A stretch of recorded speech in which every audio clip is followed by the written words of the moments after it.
Hello and welcome. You are listening to the Gay with God podcast, a safe place for us to share our stories and support one another. How long did we know? What challenges did we face? Did we lose our faith? When did we find our way back home? Or are we still searching? The stories you hear on this podcast will melt your heart and strengthen your belief that in God, all things are possible, and you can be authentically gay with the God of your understanding. I am your host, Midge Noble, and I am very honored that you are here. Hey, everybody, and welcome back to the Gay with God podcast. Thank you for joining again this week. And I have a very interesting guest that I want to introduce to you. So over 25 years as an entrepreneur, Brent Robertson empowers leaders and teams to achieve their greatest professional chapters. He co-founded Fathom, a company that for decades has guided organizations towards the transformative power of purpose. Now with Be Generative, Brent offers innovative leadership and listening programs designed for impact-driven, human-centered leaders and teams across North America. Brent's expertise extends beyond leadership development. He is renowned as a facilitator, skillfully guiding clients through critical conversations. Highly sought after for his coaching, Brent unlocks the full potential of high-performance executives.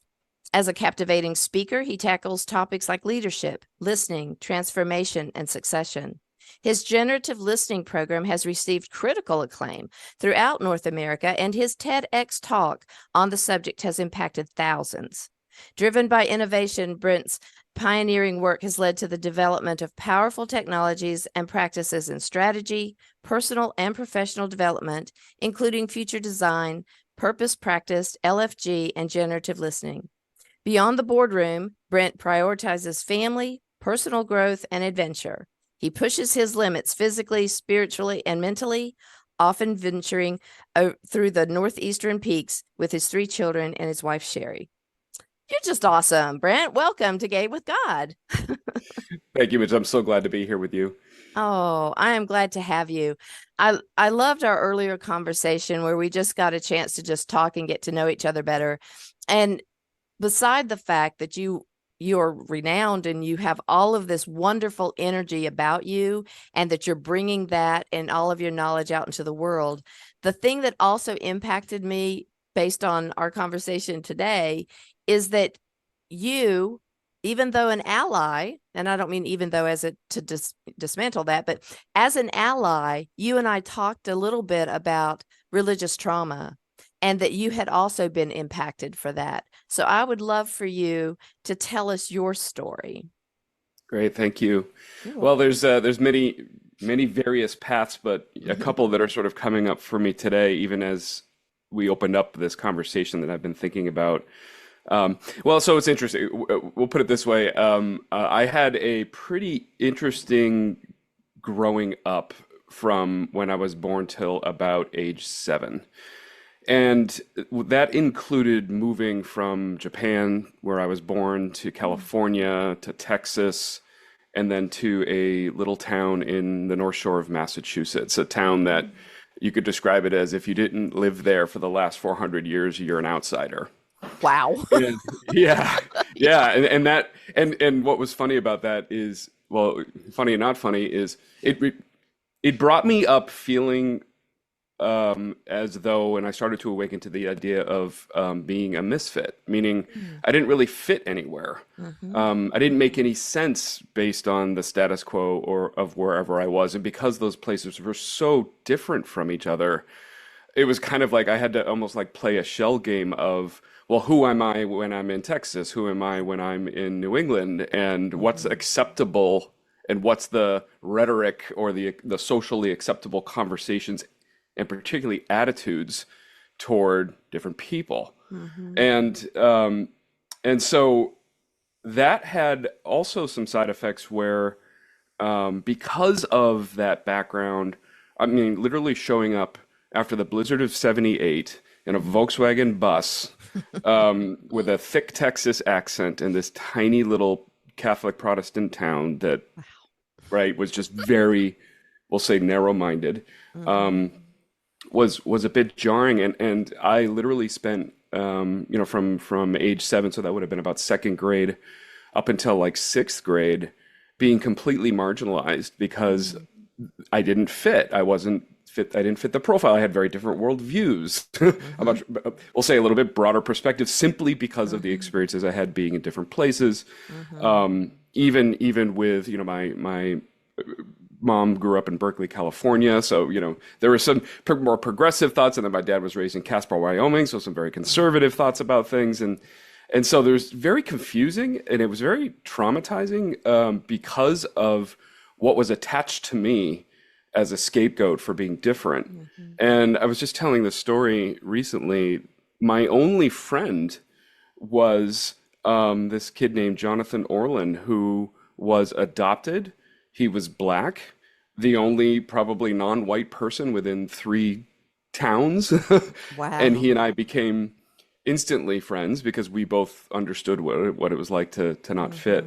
And so that began sort of a really interesting series of experiences that both shut me off to certain things, woke me up to certain things, and as life unfolded and things matured, a lot of things unfolded for me and continue to this day, which I'm really grateful to be able to share some of this because I've never really shared any of this with you.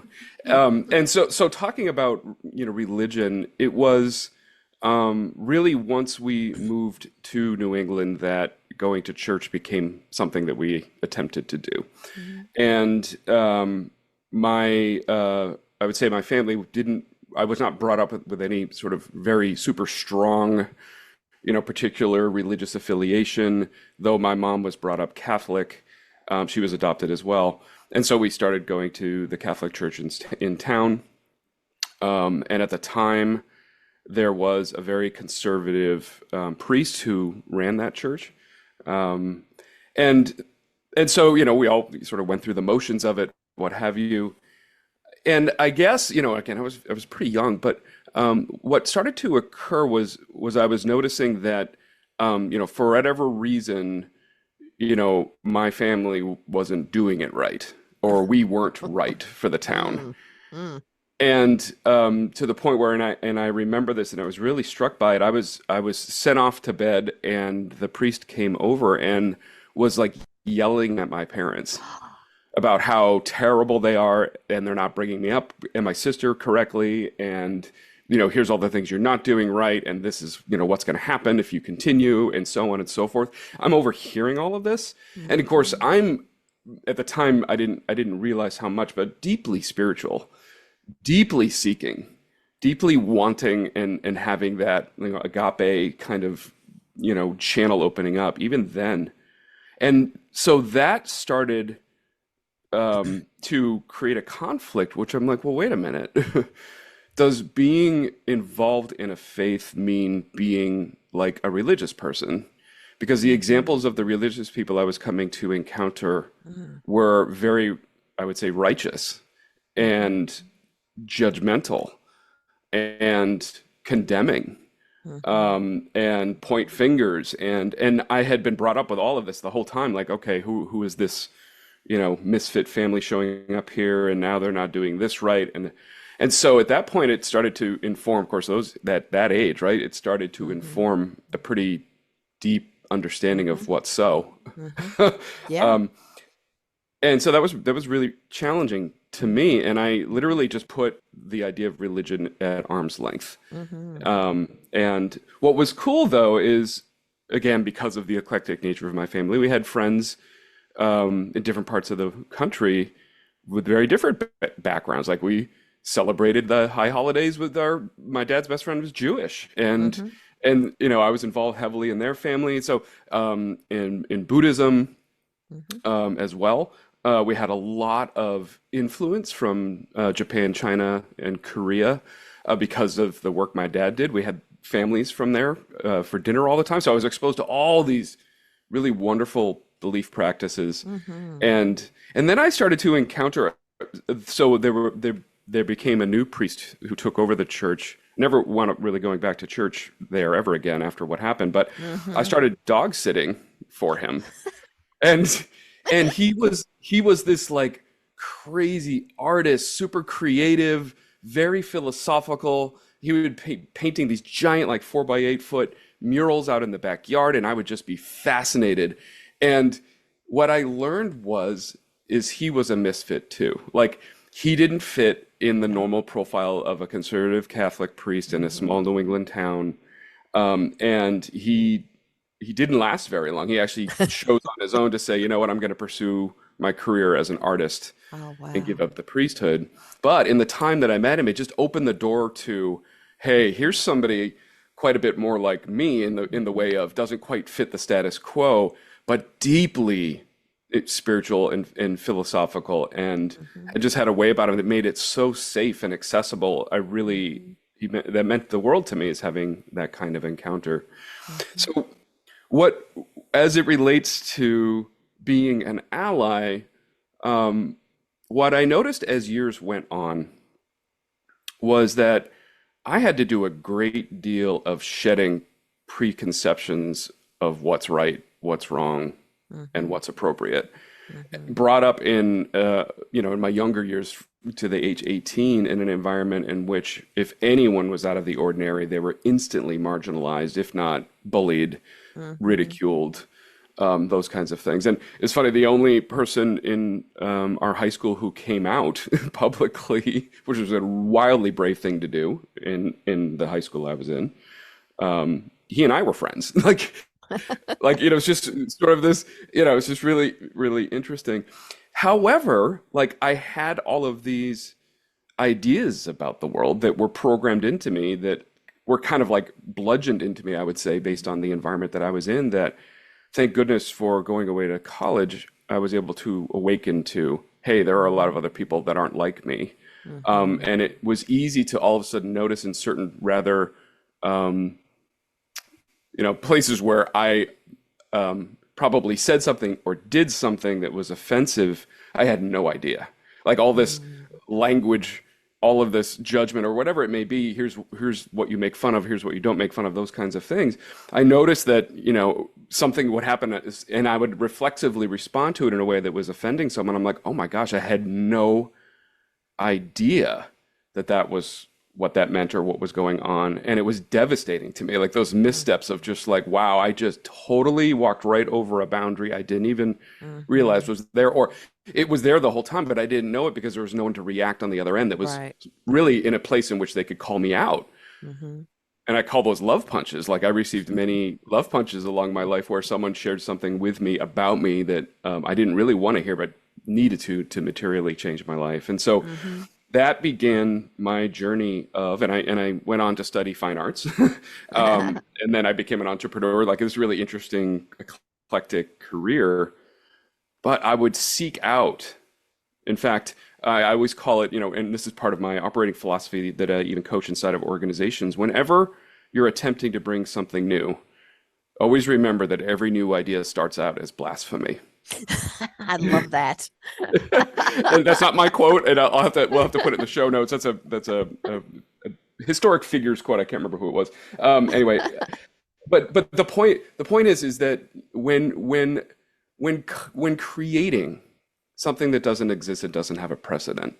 It levels the playing field because all of us now are in a place in which we're making things up and nobody can know what they're Hmm. doing. And it's all about experimentation and trying things. And it actually wildly benefits from various points of view and approaches to things. And so it calls for, bringing what I describe as my life's work, which is how do we create conditions that demand our full expression in Hmm. the work that we do? Like, how do we Hmm. create a world that it demands the highest of us? It Hmm. demands the full dimension of our identity, whatever that may be. We bring that all to bear in the creation of new things. Hmm. And so, one of my adages that I teach a lot is if you are going about creating something, whatever it may be, that is going to have an effect on others, find your allies and conspire with them. And so, who are your allies? And so that call for, hey, there's this thing I see that if existed may change things for people, or there's a Hmm. community I want to create because I believe there's a conversation that's missing that should exist. Hmm. Who else sees that too? what I find amazing, and I work a lot in community, is how many people are in the room that are keeping thoughts to themselves, thinking, I'm the only one that sees this or is thinking this way. And then somebody says something, and then instantly, and this is like the basis of even the leadership program we do, somebody's like, wow, I'm not alone, right? I see someone else sees it too. And the instantaneous amplification of what that means. And I even today, so I give a lecture series all over North America, and I go into some, I describe sacred territory in business settings. And I can't tell you how many times people come up to me afterwards and they're like, wait a minute, you mean I could include conversations about my faith or my beliefs in my leadership? I'm like, yeah, those may be the most powerful aspects of your leadership if you're willing to really bring them to light and demonstrate them in your work. So anyway, there's many more dimensions to that story, but it at least gives a bit of the origin of where it came from and sort of the shedding of the limited thinking from various stages in my life that needed to disappear to be able to be and continue to be in the world the way that I am. I mean, there's a reason I get drawn in to facilitate these wildly challenging conversations with groups of people that are so far from each other's reality. I think it's because of the practice of doing this and just always being hyper observant of being and mindful of how am I showing up in a way that encourages the best of anyone around me to be able to be expressed. Well, when you're in a polarized situation like that, you're the calming denominator, really.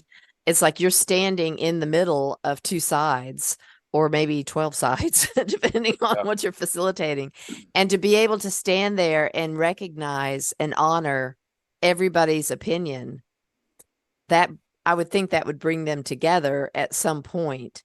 So my question is, are you gonna talk to the Democrats and the Republicans? Can you imagine getting them in the room together? It's a challenge of a lifetime. But if we played with that for a minute, like when we think about Christians and atheists, if we think about Republicans and Democrats, and it's so polarized, when you go into a polarized group, that there is contention, and that there's a problem that's brewing. What has been the way that you can bring people to the table and look at an issue even though they're not wanting to budge at all? Yeah, it's a challenging I bet. environment.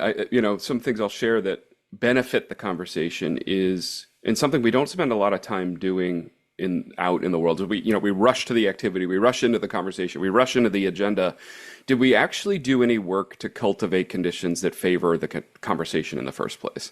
Did we ever create a space in which we can let go of our convictions, we can let go of our judgment long enough to be curious?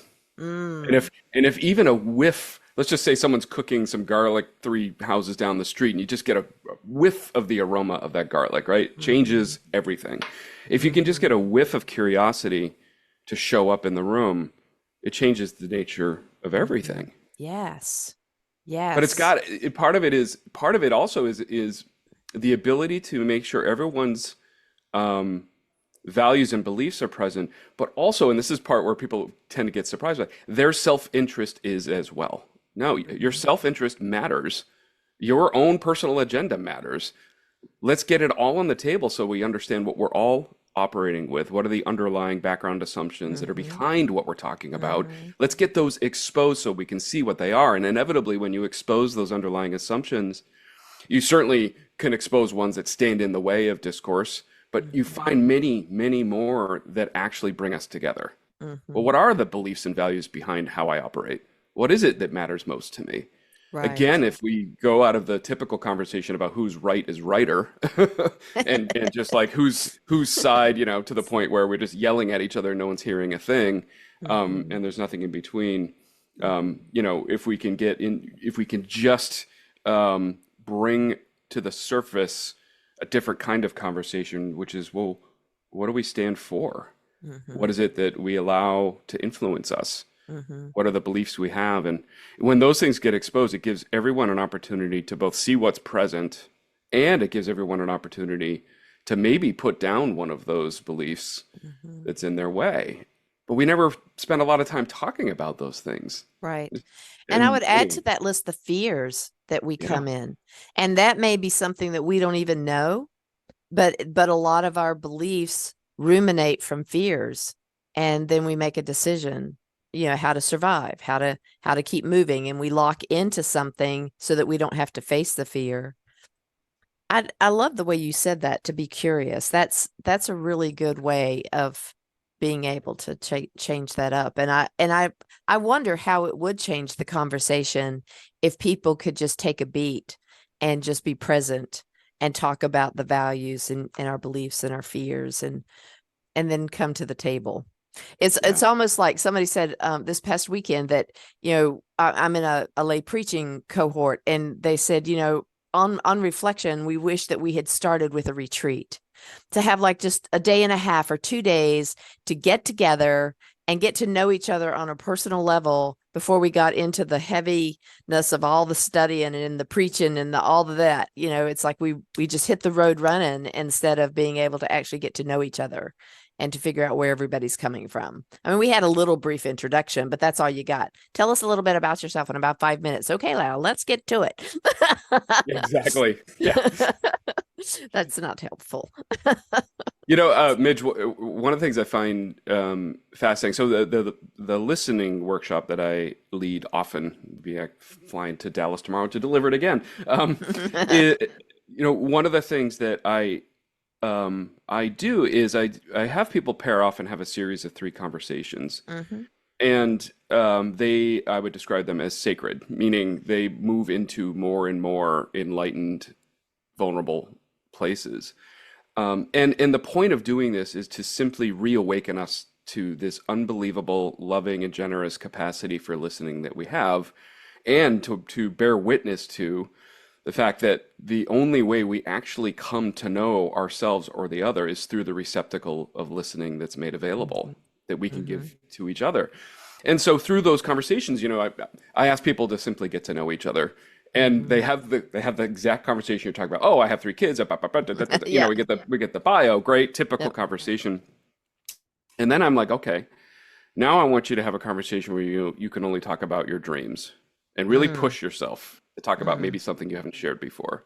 Hmm. And the change in energy and environment I bet. and so that's just one of the 2 dimensions. That Hmm. dimension alone, when you have 2 people talking about their dreams, there's something really magical that happens there. One is we get a place to speak it, and if we can speak it, it starts to become. And instantly, we gain Mm. an ally in the conversation with us that says, I'm for you and this future that you're describing. Mm. And so now all of a sudden we have a counterpart with us. Just because they were able to bear witness, they actually carry the energy and spirit of that future with them because it's now part of them. What I find even more fascinating is the other then may find their own future unfurling through the language of the other. Well, I never thought about that, or I never drew.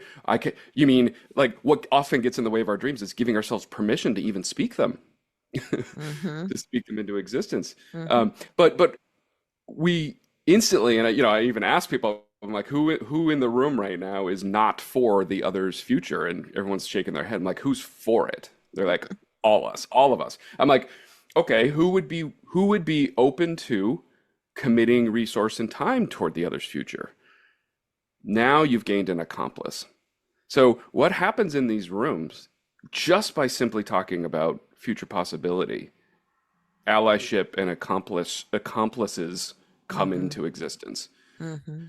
And I've had people years later speak to me, be like, because of that conversation, this beautiful thing unfolded. Oh. And it included the other in it because the other Hmm. was there from the birth of that idea of what I Hmm. really wanted. Oh. And so I find when if we simply move the domain in which we have an interchange and create different Hmm. containers, we can have way more productive conversations where it wouldn't even occur to us to talk about what sides we're taking. Hmm. We'd be so Right. curious about each other that we would dive in and be like, whoa, who is this human being Mm-hmm. speaking to me right now that's saying these amazing things, right? Mm-hmm. It's amazing how just changing the stage in which we have the dialogue changes our ability or encourages our ability to stay in a conversation, even when sometimes what we're talking about or who we're talking with has such a radically different life experience and worldview than we have. It's almost hard to hear. Right. Those are the ones to run toward. Mm-hmm. Yes. Oh, that's fascinating. So what do you think has been your biggest challenge to do this work? What seems to have been successful so far, well, let's just say it's been a 4-year challenge, which is how do I attune this conversation in a way that gets the listening it deserves? Mm-hmm. And like literally rewriting, and I have a lot of kinship with musicians and artists who rework and rework and rework some beautiful piece of art until it hits. A Mm-hmm. willingness to try again and try again. Like Cezanne was famous for that. Like he would destroy half of his paintings, like, in search of like, how do I, and he wasn't discovered until his mid 60s. But, an artist who like will rewrite that love song and play it with different music until it finally hits. And you can kind of go Mm-hmm. through and see that. And so I think that's been the biggest challenge, which is how do I tune this? Like my background, of course, is I work with leaders of organizations, and there's a Mm-hmm. particular status quo of what acceptable conversation is in a business climate. And how do you break through that to introduce something deeper? And so Mm-hmm. over the years, like, and able to deliver this experience hundreds of times, it gives me the benefit of being able to tune it. Mm-hmm. And oftentimes that tuning is happening improvisationally right in the room based on who shows up. So at first, earlier stage, where I found I was most challenged was with groups of leaders who were, we'll say, more senior in age, senior in title, Mm-hmm. because they have a whole lot more life experience that may lead us to calcify around certain conclusions about what's true about the world. And would there Mm-hmm. be an openness for something new? Mm-hmm. I find now they're often my favorite groups because I can I can really kind of like, rough them up a little bit and say like, hey, even be direct to say, I know we got a lot of silver out in the room right now, which would argue against anything new getting through that brain of yours. But are you open to it? Can we try? And Uh-huh. they'll laugh and Yeah. be like, because I may share some things that if you're willing to even entertain for a minute could materially change your life experience if you're open to it. And I Mm-hmm. even have them declare they're willing. I do the whole thing, and that declaring their own willingness to do so again is an act of self-permission to Mm-hmm. say, "Yep, I'm going to make it safe for me to make it safe to explore something new." Mm-hmm. I love And so that. that it's been a huge challenge, but and I think it's getting sharper and sharper. It pierces deeper, it cuts through. I've had even when I was in Philly last week, my sponsor for the meeting, she was like, "This is my toughest group. I've never seen them so attentive ever." Like, okay. Okay, that's So good. that's been the challenge. Is how to bring that. And I think it's like a continuous challenge as a creator, an entrepreneur, and helping organizations. I'm always in the front lines of the new, and the new Mm-hmm. again always shows up as, and typically gets reacted to as, that's ridiculous, Mm-hmm. impossible, and it'll never work. And that's the business of creating anything new, is you have to stand there anyway. Mm-hmm. Yeah. Has there ever been a group that refused to move? Yes, it was the I would say the one and only dud in 100 sessions. It wasn't a dud. I'm sure that there was a learning curve. There was yeah, we'll say yes, we'll say I was met with a very substantial wall of not Uh-huh. wanting, or Uh-huh. a prescribed idea of what was going to be talked about, and there was no room for anything else. Yeah. And Oh I failed man. I failed to be equipped at that time. I wasn't equipped in the way I am now, in which to throw a wrecking ball into that Hmm. Yeah, and open up to right. something new. Well, therein lies that transformation of, we start here and look at all the things that we learned in order to perfect that. Just like the artist, I think that's brilliant. And it gives other people hope that you don't have to start out all finished and perfect. It is a growth period for everybody, and that's good. I was reading a book by Brian McLaren.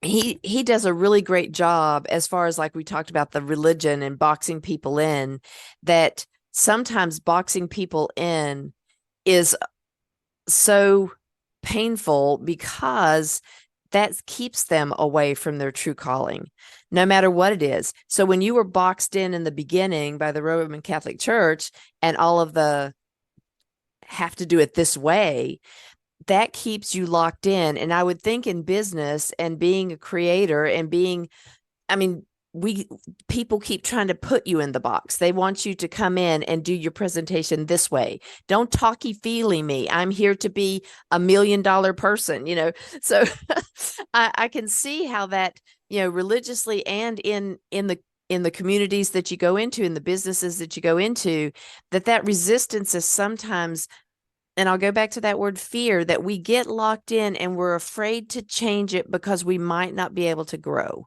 We might not be able to make the money that we want to make. And that fear of less than puts you back on the playing field of the people that you don't want to be with, really. You want to be up here. You want to go to these hotels. You want to have this amount of money. And I wonder what you would say about that, as far as, how when they try to put you in the box, what are you doing about that now? And I think your silver comment was brilliant, actually. And do you ever feel that part of that resistance is based in fear for those folks that you're serving? Yeah, wow. There's a lot in there. Yeah, I You know. know, Sorry. that was great. Yes, you ask amazing questions. Um, Even my presence and how I show up makes a huge difference. In fact, I go Hmm. through a very powerful, I call it humbling exercise before I get into the room, and it includes going through the motions of the anxiety around trying to predict how it's going to go and then letting that go to be freed of it and the worry, and then surrender to it's going to go exactly as it needs to today, and I'm going to reach at least one person, to prayer. And so I'm in the hotel room. Hmm. I've got music, Bethel playing in the background or whatever it is. And I'm like doing all Yeah. these things, but it's Yeah. all to get myself out of my own way. Uh-huh. So Uh-huh. that's it. It's like, how do I get myself out of my own way? How do I have it be that I don't know what I'm doing? And that's Hmm. like my mantra when I walk in the room. Don't know what you're doing. Don't be that Mm. guy that knows what he's talking about. Mm. And even the wardrobe I choose would be one that would suggest that, okay, this person is very experienced in a boardroom and there's something different about him. Mhm. So, Mhm. so that's automatic, even in the packaging, all of it leads to a place of curiosity. And then based on, and again, tuning to who's in the room and those kinds of things, you can drop little hints that, hey, there may be some really interesting mystery about this person, and I'm wildly curious about them. And even out of the gate, as I'm introducing myself to folks Mhm. individually, um, I will, already demonstrate like, hey, like I don't want to know just who you are, like I really want to see you, kind of thing. So I think a lot of that helps set the stage for there's something else here. And the other thing to pay attention to, Midge, is I have to actually be well versed in the language of leadership and business. You Mhm. cannot, it is almost impossible if you don't have the access to the language. It will be easy to have walls put up immediately to be like, Mhm. great, this person's talking about this, rather esoteric topic. I'm curious about it, yet clearly has no business experience, so this isn't going to apply to me. And You're I don't just have woo woo. just woo woo, I don't have the appetite. And so being the fact that I'm an entrepreneur, I've built several companies, Yep. so on and so forth, all those things make a big difference. And I can drop those bombs whenever I need to, just be like, hey, let's talk about, Mhm. specific technical business language. And of course, I've worked with thousands of clients, so I have a lot of experience in the background. Mhm. I find what I find over time, though, Midge, and I'm curious if you find this as well. And it goes back to this adage, which is it's not so much what you say, do, or be, it's where you stand when you say, do, or be those things. Mm. And when you're standing in your truth, it's amazing how little needs to be said to set the stage Mhm. for something powerful to happen. And that's why I am such a believer in how do we um, desperately and lovingly pursue our identities so that we can Mm-hmm. stand in them more often, because that's where the Mm-hmm. power is. That's Mm-hmm. where the peacefulness is. That's where we come into our own, and that's where others get the treasure of us, is when we're in that place. That's Mm-hmm. us. The lightning rod of our identity is the way I like to describe it. When you're Mm-hmm. hand on it, you're an amplifying force, even if you're just quietly in the room. And we all Mm-hmm. know this, right? When you encounter someone, you're like, huh, there's something about them. Like Mm-hmm. I knew that immediately when I spoke to you on the phone. I'm like, okay, I can see why I was introduced to you. There's just something about you. We just had a phone call, right? So I know, right? your presence and in your book, right? You outline like you worked really hard to get here, Mm-hmm. Yeah. and it's amazing. Well, thank you. Thank you for that. And well, and I agree with you 100%. And as you were talking, what I was thinking of is that how I react now and how I reacted when I first came out. So when I first came out and someone challenged me theologically and they tried to throw the scriptures, those clobber verses at me, I would get so angry and so I don't know what the word is, but I needed to have them believe what I believed. That was the only way that I think I felt okay in the beginning, that could win you over in this conversation and prove the error of your wrongness, that I am okay. And that was in the early stages. And now I take a lot of heat online from time to time with things that I post, and the haters come in and the all the things come in. And because I have gone through the transformation of my own self integrity, I know who I am in my eyes, and I know who I am in God's eyes, the God of my understanding. And so when you hurl your hate at me, the first thing that I feel is compassion, because you don't get it. You get it from your perspective, but you can't see. And I'll often, if I say anything back, what I'll say is, I know exactly where you're coming from because I was there. I was That, right there with you, believing in hell. I was right there with you, believing that I would be going to hell. I get it all. I get it. And this is what I know now.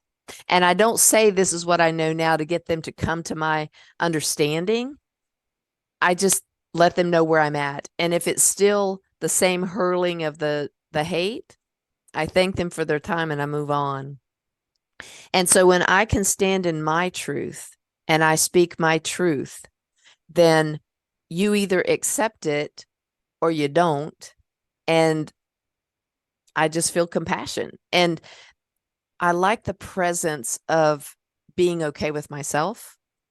And not that I can't learn from you. I can learn from you, and I can have a dialogue with you, but I don't have to be in that role of trying to convince you, because I've already got my own understanding of who I am. So I love that, standing in your truth. And the second part of that for me is to be okay with it.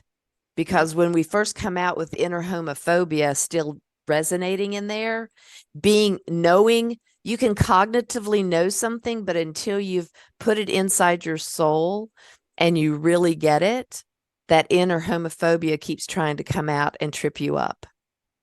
yeah, wow, yeah. Man, those things are hard because they're so the neural connections that have those Mm, assumptions lurking have been built and rebuilt, and so mhm, to and that's where like I find the beautiful connection between awareness and choice is, as we come mhm, into awareness, it gives us the platform in mhm, which to choose.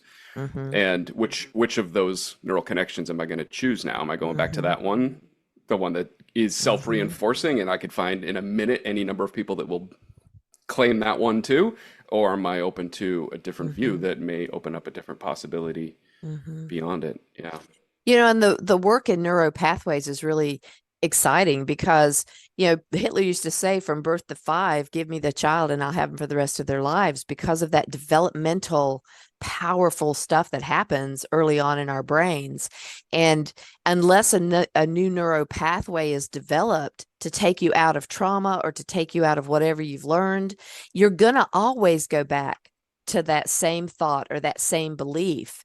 And it takes repetition. What do they say? 30, I don't know, 30 days or 30. I mean, it's like this repetition where you have to continue to work on that new understanding and continue to say it. When I do coaching, I say, to change anything, you have to challenge it, change it, claim it. You have to become it, because if you don't, it just continues to revert back. And You so know what's go ahead. Yeah.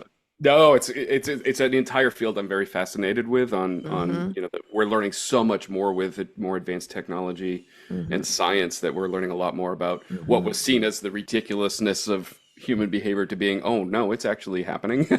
uh, which I find interesting. Here's something I've found. I'm curious if what you would say about this. This is why we need the fire in our lives, is because sometimes the way to hammer that new neural pathway in means that we need to be thrown into a very challenging place where we have to defy when we're let's say compromised, or in an environment in which it's triggering our basic Mm-hmm. amygdala responses to certain things. Mm-hmm. Mm-hmm. Can we still keep that choice available to us even in times like that? That's when you know you've got Mm-hmm. it. Is Mm-hmm. even when I want to punch that person, like that's what you've devolved into a point of violence Yep. to say, yeah, okay, that tendency showed up. I'm just Yep. gonna breathe and I'm gonna stay in this and not be rattled. Yeah. Uh, that is when, and sometimes I believe it accelerates it, and that's Mm-hmm. hence why I often find myself pushing my limits, is Mm-hmm. because there's incredible treasure there, Mm-hmm. around your own brains really begging you to stop, because you're gonna Yeah. stop, and then you find out you have so much more than you ever imagined when you push through that noise. um Mm-hmm. I totally yeah. agree with that. I totally agree with that. And, we are molded in the fire and we become stronger in the fire. So every time, like when you talked about the one dud, that was a fire. And Yeah. and the growth that came out of that, every time that I have lashed back out at somebody who lashed at me, it's like, oh, there it is again. Like you said, there it is again. Uh-oh. So what is it? And that's self-reflection. Then I go back and I think, what was it that triggered that? Where did that come from? Where was I tired? How they do with the in substance abuse work. If you're hungry, angry, lonely, tired, you're probably going to relapse. so Right. and I think that in our lives too, when we're not taking care of ourselves, when we really don't have a spiritual practice, if we don't, and it can be anything. Meditation, Buddhism. I love Buddhism, and I love the concepts of so many different religions, because that spiritual nature in us is our strength, because it connects us to every other person in the world. So if we don't have some kind of spiritual practice that takes us out of achieving and puts us back into just being, that's where we refuel, and that's where we reclaim our our own spiritual people, our inner self. And so if I'm rushing too much, if I'm pushing too hard, if I'm not taking care of my own inner needs, I am more likely to revert back to feeling vulnerable, to feeling that I have to attack back, when really you can't attack me if I'm in my space of truth. And so we have to remember, especially as leaders, like the leaders you work with, they have to understand that who they are as a person is their strength, but you have to nurture that in order to be the leader that everybody can follow. Yes. Yes. Wow. Yeah. Has this not been fun? Oh man. Let me give you this. This may be of use, because you brought up the Mm-hmm. framing I use around the typical conversations we find ourselves in, which is taking sides, Mm-hmm. is is because we are favoring a certain kind of listening that's running that conversation. And that kind of Mm-hmm. listening we're favoring is listening for fit. All we're Mm. listening for is what fits our worldview and experience. And Okay. everything else, either, and so inevitably all we get to, if we're listening that way, and that I'd say is a wildly pervasive form of listening, reinforced by the the lack of accountability attached to social media and being able to say whatever you want without consequence, all this kind of stuff. Uh-huh. The only place that conversation can end is a binary. Mm. I agree or disagree with you. Mm-hmm. That's it. And what's wild about reaching agreement or disagreement is the minute we do, we stop listening. Mm-hmm. So, one of the attributes I find of some of the most loving, impactful people will say a characteristic of great leadership is a willingness, if not being wildly curious about people who are having very different life experiences and have and it's so far from my own, I can't relate, and it's hard to hear, especially for leaders, and it's happening on my watch. Like this is somebody's reality, and it's happening inside of my organization. Am I okay with that? Mm-hmm. And the greatest acts of leadership I see is when we use our authority to rise up the stories of those that are not having, they're having a tragic experience, and to use that their own voice to raise that up to and act on it, and say that's no longer okay on my watch, and here's what we're going to do about it. And Awesome. you know, the pandemic was a spectacular example of a worldwide experience. There was no escaping that clearly exposed that there's a whole lot of people that that the status quo was not serving, Right. and instantly were exposed to say, wow, the vast majority of the population of the world is not having a great experience. And it was put right out there in plain witness. We could all see it. And that's why, as people were like rushing back to go back to the status quo, I'm like, not so fast. That status quo was not great for the vast majority of people. Let's take this time to build a different status quo before we re-enter into, Yes. the regular day again. Yes. Let's not squander this crisis. Let's not squander this crisis. That's right. That's right. It's here for a reason, people. Nothing comes without a reason. Oh, this has been so much fun. I have so enjoyed this conversation with you. Is there any other points that you wanted to make before we end today? Is there something that has been left unsaid from your side? I want to go back to just what I was sharing earlier, which is find your allies and conspire with them. And the best way to find our allies is when we start talking about what we dream would someday come true, and when we start talking about what are the ideas and beliefs that animate my life. When we start talking about those things, that's where we call others into the conversation that maybe haven't heard that before, and they're looking for someone. They don't want to be alone in it. And the only time we get a chance to find community is if others are willing to speak to their reality and their truth. And so that's been a life-changing practice for me, and I've seen it play out over and over again, is just, be a calling for your allies, state your obvious. Awesome. Awesome. And where's the best place for people to link up with you if they want your need your services, or if they want to learn more about you and more about Be Generative? Where can they find you? Sure. Best reached at the website, which is www.be-generative.com, or you can reach me directly via email, which is brent.r@be-generative.com. And of course, I'm easy to find on LinkedIn and all those channels as well. Yeah. And we'll have that on the show page, guys. So if you want to get in touch with Brent, and I would hope that you would, because I can already tell that you're going to be happier, and you're going to learn something very, very powerful. And I really appreciate you being here. I have loved this conversation, and you are welcome back anytime. Anytime. Thank you, Midge. Thank you, Midge. And thank you for the great work you're doing. And it's needed in the world more than ever. Well, thank you. Thank you.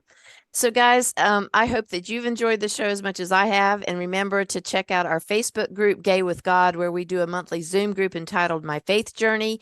Every month we get together on Zoom and we talk about our journey. And it is just the most connected group. I love you guys. And I would love to have more members, because we're doing such powerful work there as well. If you are listening to this podcast and are questioning whether you can be gay and be in a relationship with the God of your understanding, if you identify as LGBTQIA plus or not even sure if you're gay, God has always been within you, even when you didn't know it. You have always been gay with God. Thank you, everybody. Stay tuned to see how you can join the Gay with God community. And as always, you are loved. I want to invite you to become a part of the Gay with God community. How can you do that? Stay connected by messaging me your thoughts and comments in the comment section under the downloads of the show on the Gay with God show page. Subscribe to this podcast wherever you listen and share so we can increase our community outreach and be a light to those who are struggling to claim their faith. Consider being a sponsor so I can highlight your service in our community. We are all worthy of respect and a relationship with the God of our understanding. I want to thank you in advance for supporting this podcast. Together, we as a community will keep this show visible and our community stronger. Deep gratitude to my friend Tim McClendon of Tim McClendon Music for allowing me to use an excerpt from Interlude 4, a song found on his CD entitled Sundance.